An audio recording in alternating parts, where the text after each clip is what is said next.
Dr. Ashley Johnson, and she knows everything MAHA. There it is. I usually am told that I don't need a microphone because I'm super loud, but since this is a big room, I'll make sure everybody in the back can hear me. Thank you all for joining us this morning. I'm Dr. Ashley Johnson. See a lot of familiar faces with us today. I am a swine veterinarian for the National Pork Producers Council, specifically the director of food policy. And all that means is there's 2 veterinarians on our team. Anybody that wants to learn a little bit more about H5N1, Dr. Anna Forseth will be in a session tomorrow discussing that and kind of some of the things that we're working on there.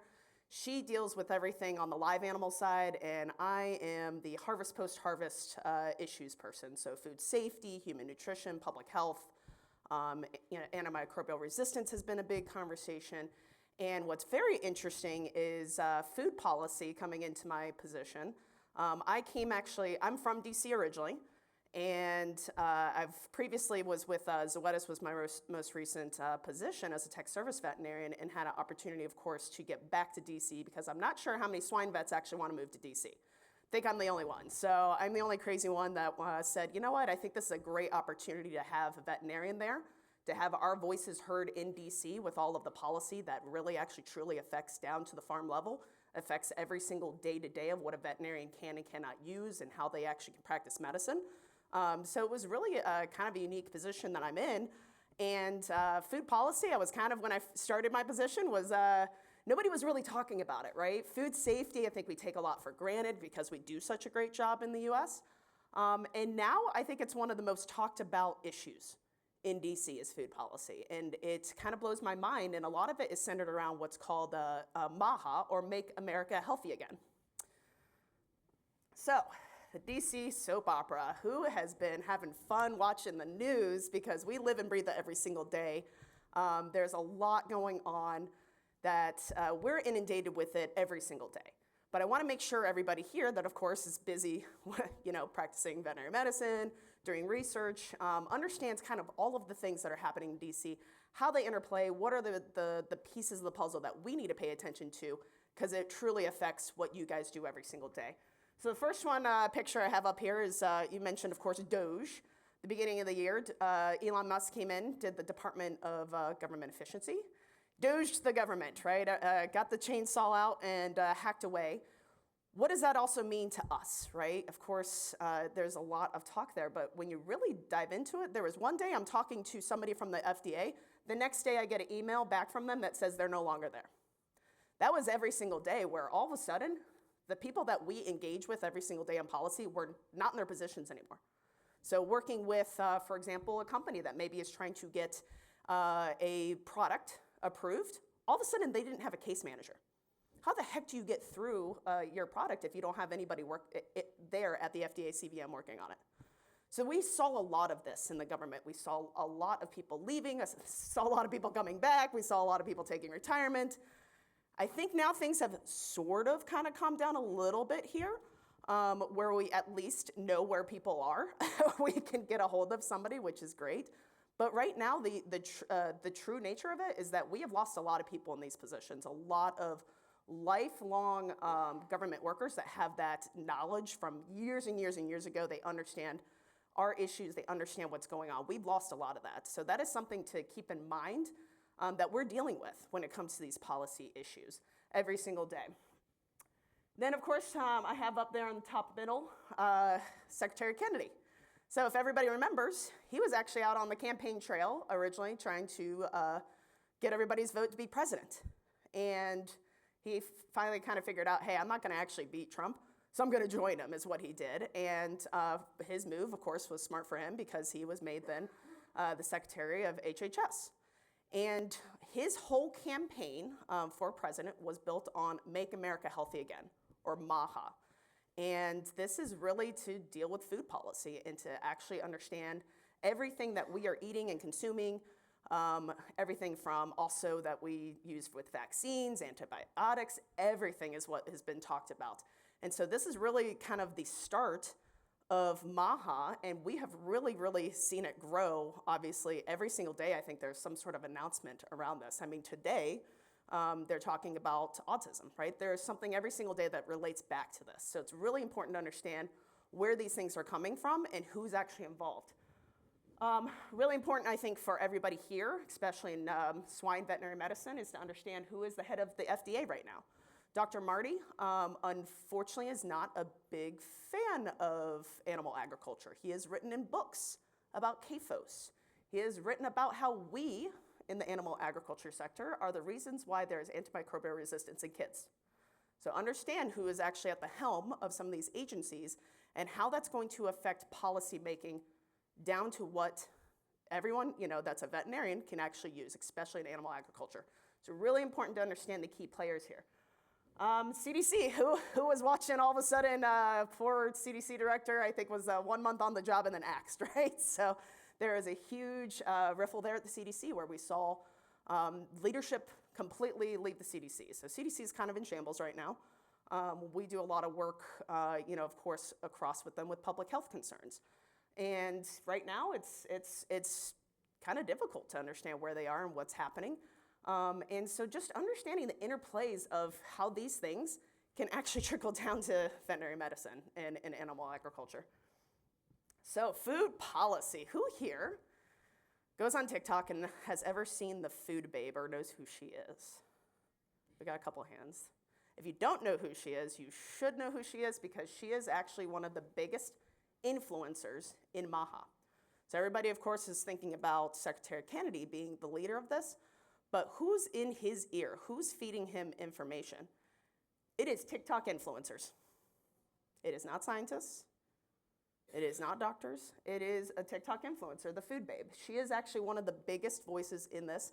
She goes on and does TikToks about, all these different products. Apparently riboflavin is apparently scary because she went literally into the Capitol building and was reading out products on labels and said, I can't pronounce these, so they must be dangerous. In the middle here, if you don't know who these two are, so we got Trump, we got Kennedy, these are a little bit bigger prominence, and a lot of people don't know who they actually are. This is Casey and Callie Means. They are a brother and sister duo. And Callie Means, the brother, he was actually was a right-hand man to Kennedy and actually was brought in as a non-governmental, essentially, advisor to Kennedy in the MAHA agenda. His sister left being a doctor and is actually up for Surgeon General. These are people that are very much DC outsiders that are really have the ear of people in very powerful positions. And we need to understand what they are saying and what are the things that what they say is going to actually affect policy to us. I just put up this picture because it just cracks me up. I'm sorry. Everybody is so happy with their McDonald's except for Kennedy. It looks like he's going to puke with McDonald's. I just love that picture because it shows where his mind is, right? And it's also a dichotomy of where President Trump sits. President Trump is very pro-American business and all these things, and Kennedy here is about to get sick with his Big Mac, and can barely actually, I think, touch that. I think he thinks he's gonna, die just even looking at a burger from McDonald's. But I think it's just really interesting right now to understand that dichotomy too of where Kennedy and Trump kind of stand in some of these issues and how that's going to affect moving forward. So the creation of MAHA, Make America Healthy Again. There was, I think it was like day 2 of President Trump's presidency. He came out with an executive order establishing the MAHA Commission. And Kennedy was the chairman. And then it, of course, included Secretary Rollins, FDA commissioner, all these different commissioners. And like I said, who also was included in that was Callie Means. Callie Means was actually on there, even though he's not a government employee. This commission in the executive order was slated to actually have an assessment to figure out chronic disease in children. And this assessment came out, and really what it did was it says, first of all, it says that every kid in America is apparently sick with chronic diseases. If you really dive into the data, it's not accurate data, but this is what they're saying and this is what they're pulling from. And what they're saying is that there's 4 reasons for chronic disease in children in America. First one is poor diet. So that's a big one that we're going to talk about. Aggregation of environmental chemicals. lack of physical activity and chronic stress, and over-medicalization. Those are the 4 factors that the MAHA assessment says is, killing our kids, creating chronic disease in children. And who doesn't care about the children? They really decided, let's go for it and make sure everybody, pulls out at our heartstrings, right? We care about the kids, right? Of course. So they want to make sure that what the policies that they're going to set up from MAHA, everybody cares about, because it's about making sure our kids are healthy, right? So there we were, reading this report. Unfortunately, my poor 2.5-year-old son, I think I read it too much at night because he started running around yelling protein. I was like, I think I am taking my work a little too seriously because he's running around yelling protein. Big thing I talked about was diet. Poor diet was number 1 thing. If you are in the pork industry, we have wonderful, wonderful, healthy products. I think, really honestly, a lot of it is actually very healthy if you start to really dive into it. Surprisingly, a hot dog is actually a lot healthier than I thought. I was like, wow, okay. But really what the problem is, the conversation around poor diet is around this term of ultra-processed foods. Who here has been listening in the media and has heard ultra-processed foods, ultra-processed foods, ultra-processed foods? It's killing us all, it's bad, it's terrible. Who here actually knows what ultra-processed food is? Who here actually, you might have an idea of it, right? Maybe a bag of chips, right? Something like that, some cookies, something like that, right? Well, here's the problem. There is actually no definition of ultra-processed food, and that's not just in the US, but globally. This is a conversation happening in a global scale where people in the field can't agree on what an ultra-processed food is. And the most likely conversation that gets brought up is this NOVA classification system. This was actually created in Brazil, and it is pointed at as the most commonly accepted quote-unquote definition of ultra-processed foods, where it breaks down foods into 4 categories. First one being kind of like your whole foods. Your second one is like your oils, your salt, things like that, culinary things that you're going to use. Third is your processed or minimally processed. Fourth is your ultra-processed. There are a lot of problems with utilizing this definition because it really just talks about processing. It doesn't talk about nutrition. Literally talks nothing about nutrition. And that's kind of the problem, right? If we're talking about poor diet, we need to actually look at the diet, the nutritional composition of food versus processing.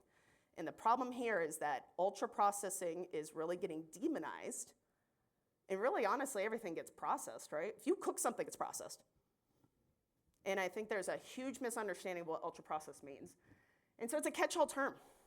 Kind of catches so many things. And what we have found out in the pork industry is, oh no, it is going to unintentionally catch a lot of pork products because we have to process products, right? We use the whole hog. We make sure that we use everything. We have to process it. Sausages, bacon, things like that are going to get swept up in this that shouldn't.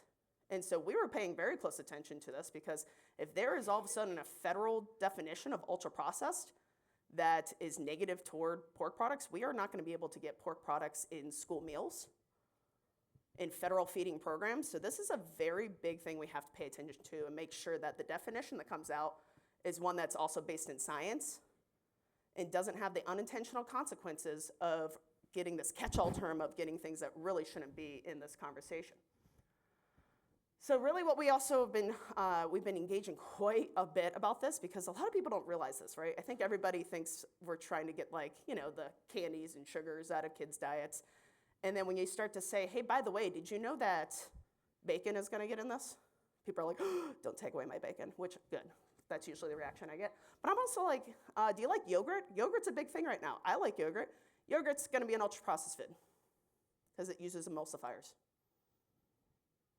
Things like that are actually nutrient-dense foods are going to get swept up in this conversation. So we're doing a lot of education for people that are making this policy to understand you are going to have unintentional consequences of taking away very healthy food. So we're really trying to do that education. And also respect for traditional food ways. Smoking, curing. Curing has been, unfortunately, on the chopping block. That is a traditional way of preparing a lot of meat products. We have to provide clarity for these policymakers because the second you put on a policy, they don't necessarily understand what's going to happen in the long run, right?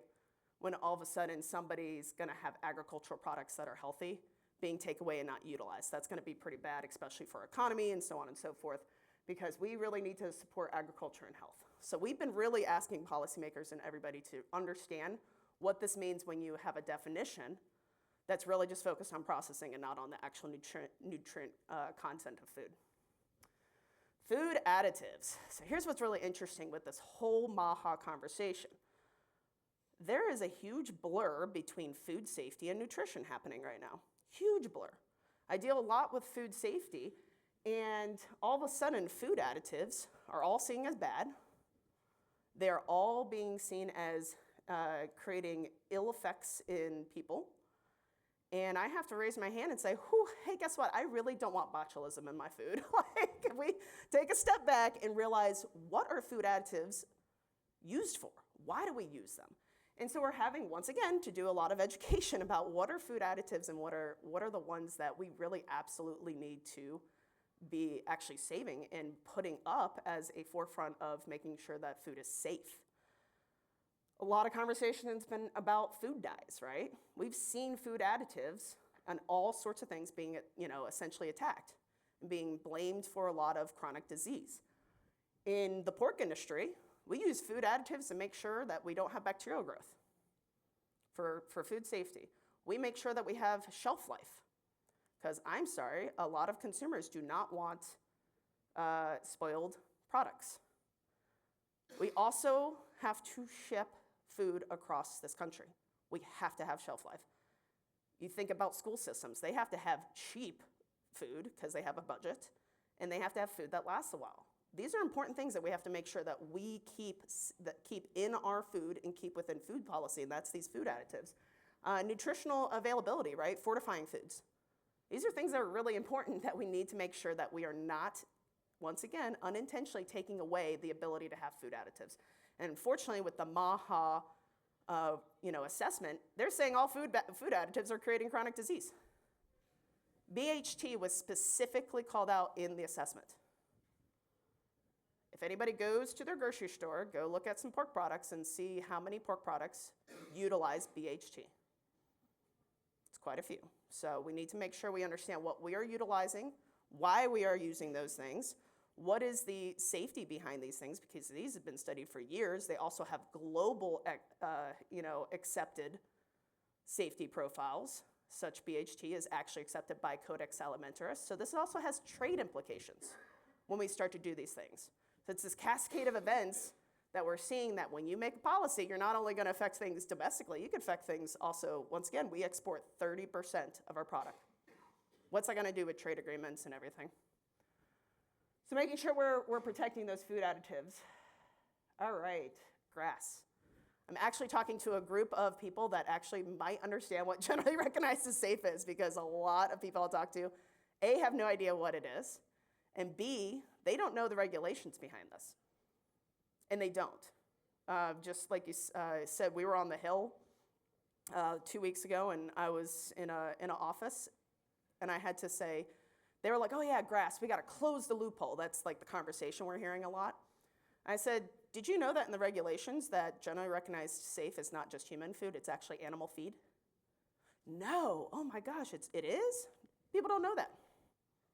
If they change grass regulations, it will change animal feed. So let everybody sink in with that, because that's a scary thought. I think my stomach goes down to the ground, because that's a scary thing. We have to be able to feed our animals. And I talk to companies, I say, how much of your products are grass regulated? They're like, all of them. Like 99%, if not all of them.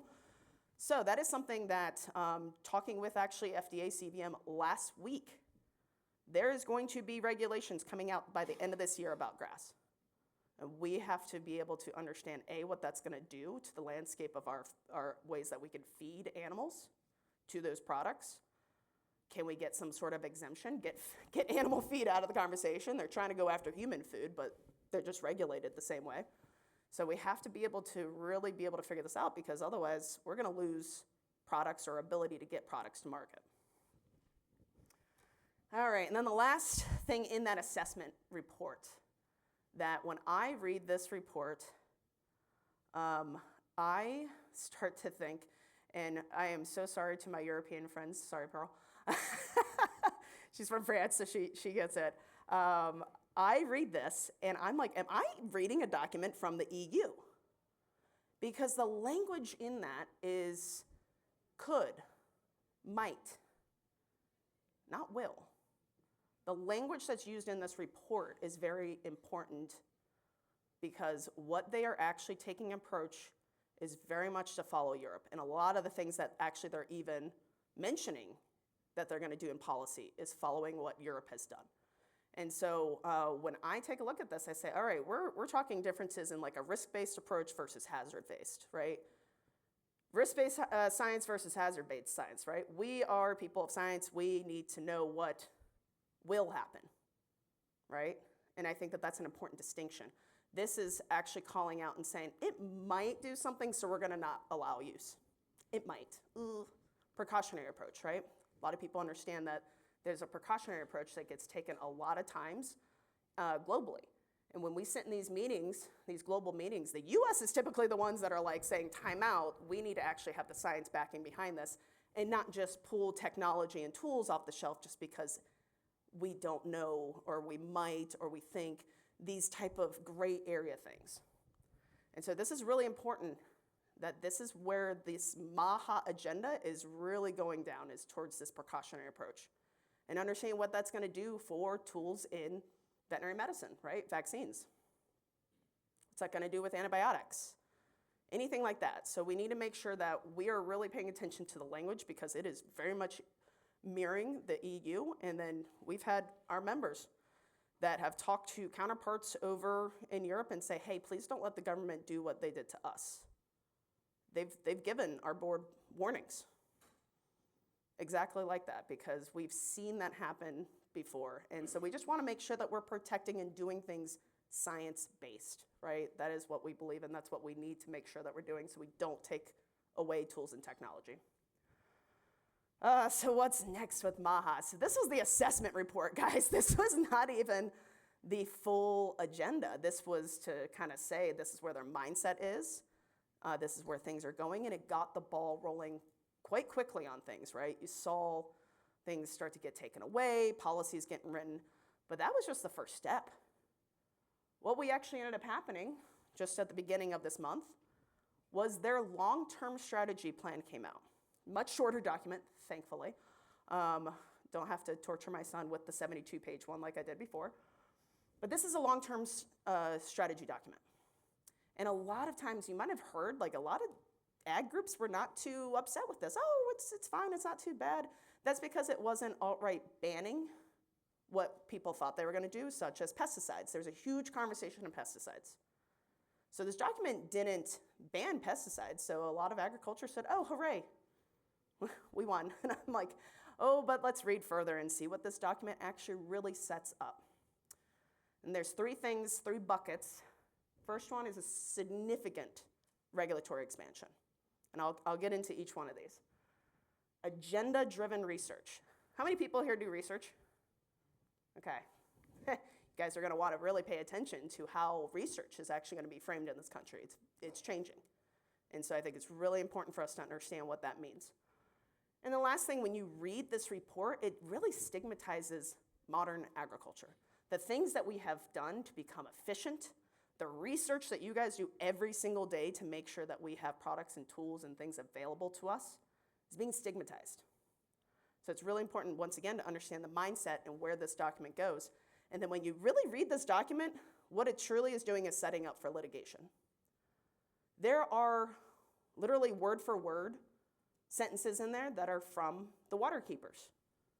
Does anybody here know who the water keepers are?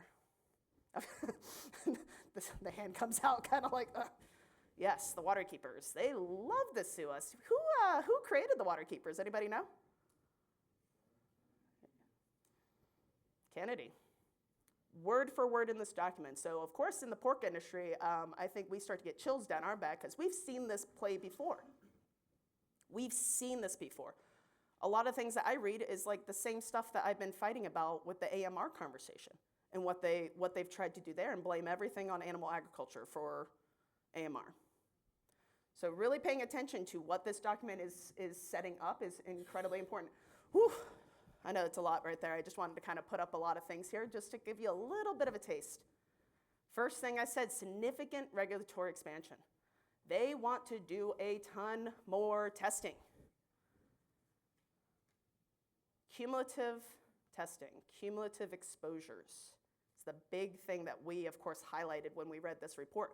Cumulative exposures. So they want to say, all right, we're going to go test your water, we're going to go test your air, we're going to go test your microbiome, we're going to figure out if there's any type of cumulative exposure, that's what's killing us, right? We've seen this play before with a lot of things that we have dealt with in the swine industry. They are setting that up, okay? What this is actually going to lead to, which I really, of course, read, and I was like, oh no, there's going to be a reorg of HHS. And they are creating a new administration for a healthy America. Aha. Literally, it's called AHA. They're creating a new administration. I have no idea who's going to be the head of it. You know who somebody approached me with this the other week, and I think I had a nightmare about it. They were like, what if they get Kelly Means to be head of that? And I was like, no. But they're creating a new administration where they are going to be responsible for all of this research. Because even when they unveiled this publicly, when Kennedy was out saying, here's our strategy, he said, we're so siloed, right? USDA's over here doing this, and FDA's doing that. Everybody's doing their stuff, and it's like, yes, that's what they're supposed to do. And he said, we need to stop that. We need to just put it all in one place. So there's going to be a lot of regulatory expansion and a lot of HHS stepping over out of their lane into especially USDA's lane that we need to be paying attention to. They want control. He wants control over everything. And this is what this is setting up for. He's creating an administration where they are going to be responsible for all of this research and what they do with it. Agenda-driven research. So, scary thought. We all had, this was a couple months ago, about 2 months ago, there was a White House meeting that had all of the ag groups, separate days, and that went in and talked to the MAHA Commission. And the barnyard, as we call it, that's our other livestock groups, had one meeting, and we went in there, and NPPC straight out asked, hey, are you guys going to accept research done from the industry, from the pork industry? Like, what does that look like? Because in the original assessment, it really calls out conflicts of interest, research, all these problems. And we flat out asked, are you going to accept that research?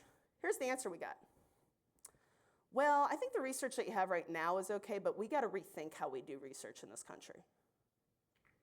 Oh, well, that's not good. That does not give me warm, fuzzy feelings. That research that you guys do every single day is not going to be seen as industry-run research. Because I will tell you right now, they call us Big Ag. There's 3 people that they call part of the toxic triad. And that is Big Ag, Big Pharma, and Big Food. And that is what they're against. And we fit, unfortunately, into Big Ag. They just see us as that. Doesn't matter, size of your farm or anything. We're just part of Big Ag. So that really scares me because what does that mean about research? And with agenda-driven research, what they are doing, instead of, you have a hypothesis, you go do the study and you see what the conclusion is and you accept that conclusion, right? No. This is what they're going to do. They have the conclusion. They have it already in their heads, and they're going to find research or make the research point to that conclusion. So that is what we're going to start to see, and that's what we have to really understand, what that's going to do to everything that you guys are doing, how your research is going to be accepted as gold standard research. If you haven't looked it up yet, there's also an executive order on gold standard research, if anybody wants to read about that. So research has been under attack. This entire MAHA movement really doesn't apparently like research, and they don't trust it. So really understand where we fit in, how we are going to have to conduct research to make sure it's accepted to the public and accepted to this administration is going to be critically important. And then, like I said, stigmatizing modern agriculture. This entire strategy really goes after what we do every single day to get better, to be more efficient, to do right by the pigs, do right by our people. And it's really kind of going after that. So we're kind of taking so many steps back of what we're doing. And so really understanding what does that mean? What are also the policies that could potentially even put us in a very precarious place. A lot of it actually, I look at food safety things, they want direct-to-consumer sales. What does that mean? How is that going to be set up, and is that going to cause maybe some foodborne illness issues? Second, you get anything with a foodborne illness issue and it's connected to a product like pork. Nope, nobody's going to eat pork, nobody trusts pork, nobody wants it. These things have very big impacts to us, and we have to know when we talk about that they want to completely dismantle a lot of things that we're doing, what is it going to also lead to? All right, so how many here are just super depressed right now? Sorry. Welcome to DC. No, anyway, it's a lot, and it's a lot that we're facing every single day. Like I said, I came into my position 3 years ago. Food policy was not on the minds of people. Now it is. It is one of the number one things that is a driver, and it all has to do with just health in general and with MAHA. And so really, everyone here, I think, should really be looking into what's going on because it will have direct impacts.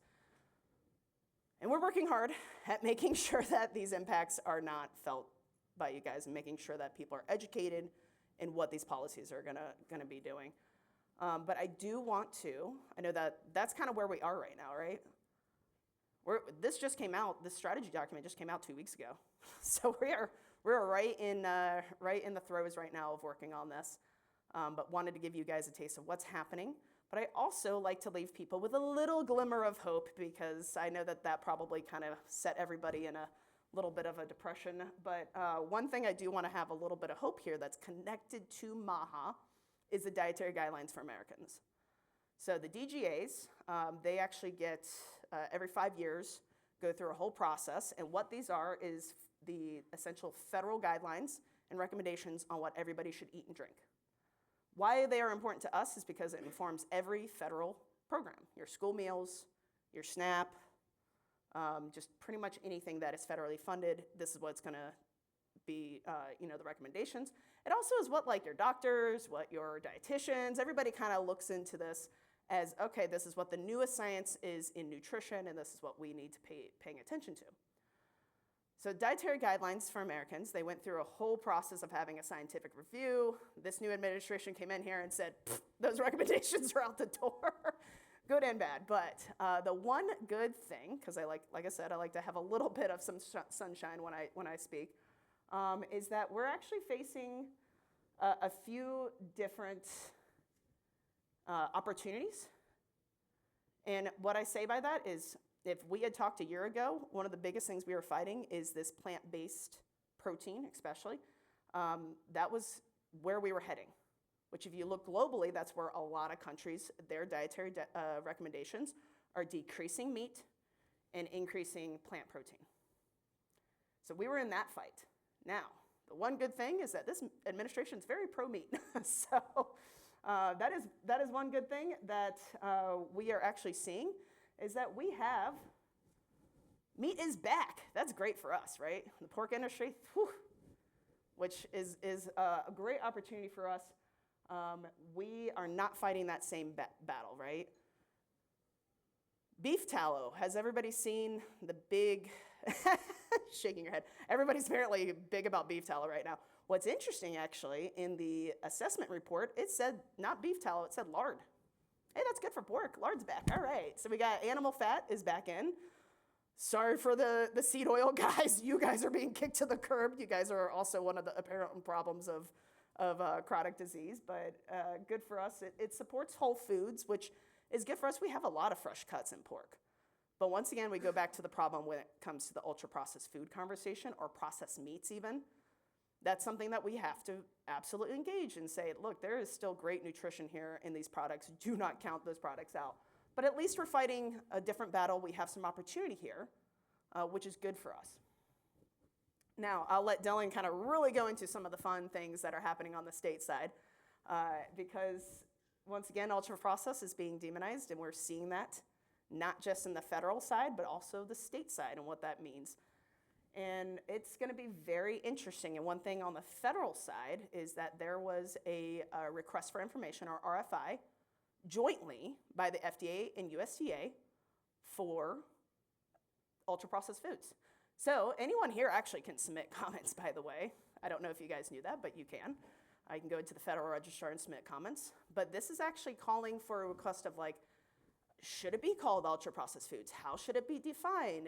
And so on and so forth. And it's very interesting because it's being jointly done by FDA and USDA, so it'll affect both products that are regulated by them. So that's something that is coming up. It just got extended, actually 30 days. So you have till October 23rd if you want to submit some comments. But this is something that we're of course looking at when it comes on the nutrition front, because what we are being told is that what comes from this RFI is going to be put in the dietary guidelines for Americans. So that's kind of that whole cascade of MAHA, ultra-processed foods, to an RFI, and then to dietary guidelines. So that's how we kind of connect those dots.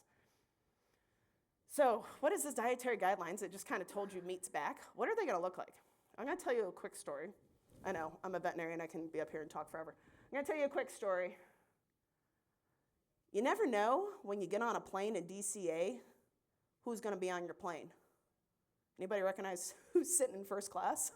I was not. It was Kennedy. I went past him. I said, oh my gosh, Kennedy's right there on my plane, first class. Reading some report, I tried to get a picture of it. I could not get a very clear picture. I was like, what is he reading? But I was like, man, I need to go talk to him, even though I literally had to go walk back to 33C. But of course, I go through the airplane, and there's a lot of these guys there, and I'm like, ooh, I'm going to end up on a no-fly list if I try and talk to this guy. But I sit down in my seat. I had a World Pork Expo polo on, and the guy next to me, oh, World Pork, what's that? Like, what do you do? And like, normal DC conversation, what do you do? Say I'm a swine veterinarian, I work in policy. He's like, oh, tell me about Carbodox. And I said, the heck is this guy sitting next to me that knows about Carbodox? Lo and behold, it's a guy that actually works on the FDA portfolio for Kennedy. So we get to talking about all kinds of stuff, and one of them is the DGAs. And I say, I gotta ask, like, what's the new shape, right? We had the food pyramid growing up, and then it was my plate, it was a circle, so triangle, circle. And he's like, what do you think it is? I said, it's an upside down triangle, isn't it? How did you know? So that is what we're gonna see, is we are actually, like I said, a little glimmer of hope, is that we're gonna flip the script, and instead of meats be like a little itty bitty part up there, we're expecting protein and meat to be kind of like the big picture on top. And yes, this is from a South Park episode, if anybody didn't know that picture. But that's what we're expecting, is that we're gonna have it completely flipped. So at least a little glimmer of hope is that we are kind of back into the forefront of being talked about being healthy. We just gotta make sure it's correct, right? Make sure that we have all of our meat products, right? And not just focused on one. But that allows some really great opportunity that we're going into here, so. With that, I will take any questions and also let actually Dylan, of course, run through a lot of the state stuff. But I know that was a lot to get through. Yes. I know this is a little bit of a different issue, but what is the current administration's take on GMOs, which I assume would include things like gene-edited pork? Yes. Very good question. Like I said, a lot of things are being mirrored off of the EU. And if you look at that, there was a huge, huge pushback on GMOs. And I think the biggest thing that we're going to really see is labeling. I put up there, and I didn't go over it, but front of package labeling, that will actually come out later this year. I expect that there's going to be almost a label slapped on everything, unfortunately. That's kind of what we're almost anticipating. So their viewpoint is, you know, they don't really trust a lot of things like GMOs, gene edited. So, but I'm not sure they're not gonna take it away, right? FDA actually just recently approved gene edited pig, but we might see labeling. That's probably what my crystal ball is what we'll probably end up seeing. So it seemed like back in May, June, glyphosate, atrazine were really in the bullseye, right? And we could expect probably some regulation to come out of this movement. But when the report was released, there really wasn't a lot of mention of that. Did the ag industry just do a really, really good job of advocating for itself in that couple-month period, or is it back to the litigation and kind of being open-ended yet? I think, especially talking from that perspective with the pesticide conversation, the crop guys really did do a good job of letting their voices heard. I think that was one of the biggest things that people heard actually in the media was about pesticides and the crops and the pushback on that. So there was very good, I think, a unified voice on that, which was great. And so you're right, you didn't see the ban.